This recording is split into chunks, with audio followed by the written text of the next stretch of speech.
Hi, and welcome to another episode of Hot Takes with me, the Silver Fox. Now, we all know, MPs and MSPs, well, politics of all hues, they're all narcissists. They're all, look at me, I want to look brilliant. And never more so than when their conference is on, because this is when they shine for their leaders and try and catch the leader's eye and try to get a little bit of a promotion if they can. Or at least be kept inside the circle and not cast out anytime soon, because they all have these huge egos that need feeding with attention and self-importance. And it's no different for Angus, right? Angus Robertson, the man who so desperately needs to fly around the world at public expense. So he has to go and make himself important at the conference, and he does so by what is quite clearly outright lying. There is no other way, because what he's claiming is something that will, under no circumstances ever, have happened, because everyone involved knows the absolute massive risk. And so we will look at this and see why Angus is growing an immensely long nose of lies. Here goes.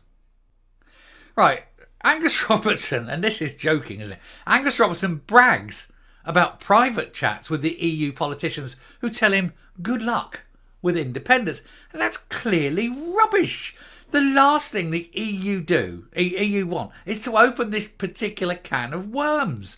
If Scotland break away from the UK and then try and join the EU, first of all, you're going to have a major problem, because then you're going to have a very hard border, an absolute hard border at, the English-Scottish border. That'd have to be rock hard, because they don't have a Good Friday Agreement or anything like that in place. So it'd have to be a rock hard border, but for another reason as well. So you get this rock hard border there. And then the rest of Europe are taking in what will then be a basket case economy. We'll need loads more money pumping into it from the richer countries. Don't want to do that. They can barely afford it now. So they don't want to take on more debt and more cost and more expense just for the sake of Scotland. But also, and worse, of course, is you got all those countries that don't want to see a successful breakaway from the mother country, as it were, to form an independent. I mean, most notably, of course, Spain and Catalonia. But there's also Belgium. You've got the split there. Even Holland. There's troubles and tensions there. There's lots of little places with little bits that want to split away and go for independence away. And so they won't be telling anyone in the SNP good luck. That's the last thing they want. They don't want it. So it's a load of old rubbish that he's spouting, isn't it?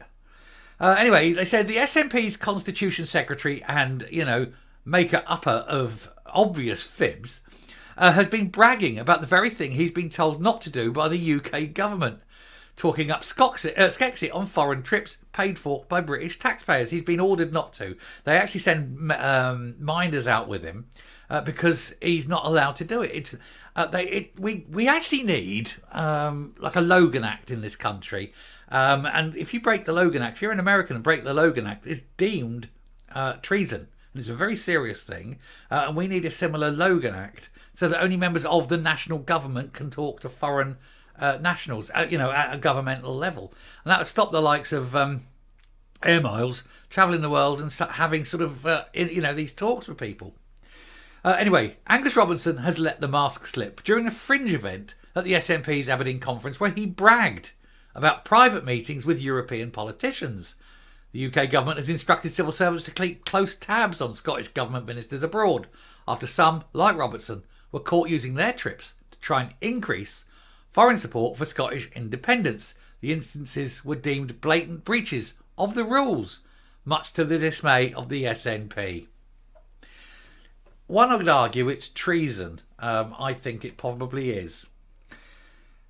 Mr. Robertson, who was dubbed Air Miles Angus for his travels at the taxpayers' expense, told a group of core SNP supporters, "I've yet to meet a mainstream European politician that is A, in any way hostile to Scottish independence, or B, that Scotland's membership of the EU member state is in any way problematic." Clearly either lying because he has and he's saying that he hasn't, or lying because he's never met them. It's utter bunkum. The EU do not want it. They know the problems they will have. Certainly, how will they get goods in and out of Scotland? Because there's only one way. It's a long old boat ride and so they've got to come through the roads. There's nothing obliging the rest of Britain, to allow that to happen without major fees. Anyway, he told a small room at the conference. Well, he could have put the entire conference in a small room, really, couldn't you? Anyway, he told a small room at the conference that he held meetings away from the UK MPs and claimed that EU politicians wished him good luck. Lies. He added, far from it. He said, whilst of course saying it's not good for them, or it's not for them to get involved in internal democratic debates and decision making privately, he said, I hear relentlessly good luck, good luck, good luck, and we are looking forward for you being luck. We look forward to working together. So that's hugely encouraging for all of us. No, it isn't, because it's a lie. Of course he's saying it's in private, because then no one can gainsay him. He's not saying who said it, because nobody said it, but also because that person then cannot be approached and, have this verified. It is clearly an absolute blatant lie to your face, because that's all the SNP do. We say time and time again, all the SNP have got is lies.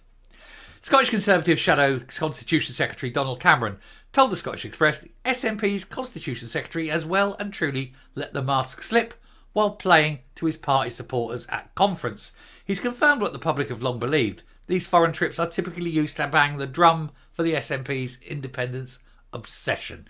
Hard-pressed Scottish taxpayers are sick and tired of footing the bill for these trips to fuel the SNP's push for independence.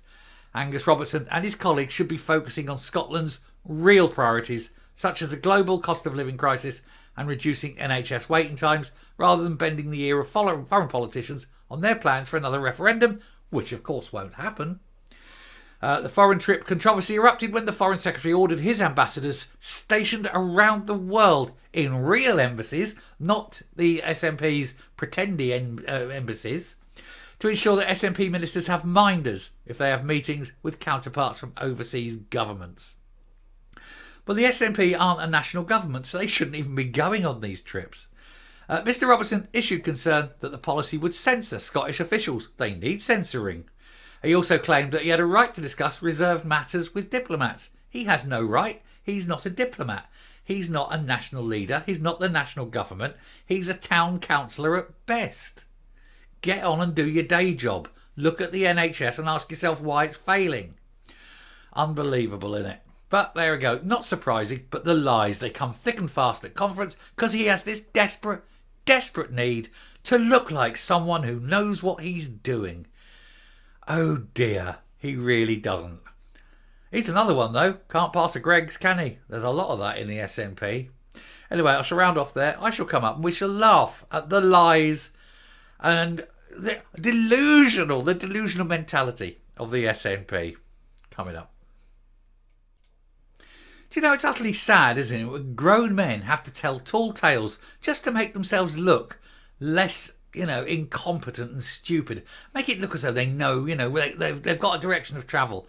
Give it up, Angus. We all know you're telling a load of lies. Nobody in the EU has spoken to you. Nobody in the EU will ever want Scottish independence. They know that will cause so many problems. And also, they want to just deal with the UK in a single, all-encompassing body. They don't want bits and bobs and piecemeal, have to cut a separate deal for this and a separate deal for that.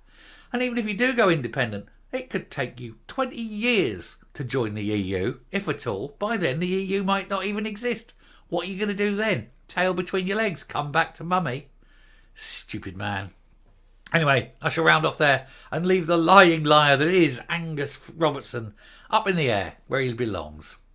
Till next time, stay safe, stay well, and for heaven's sake, don't believe anything these tosspots tell you, because it's all a fib, isn't it? See you next time.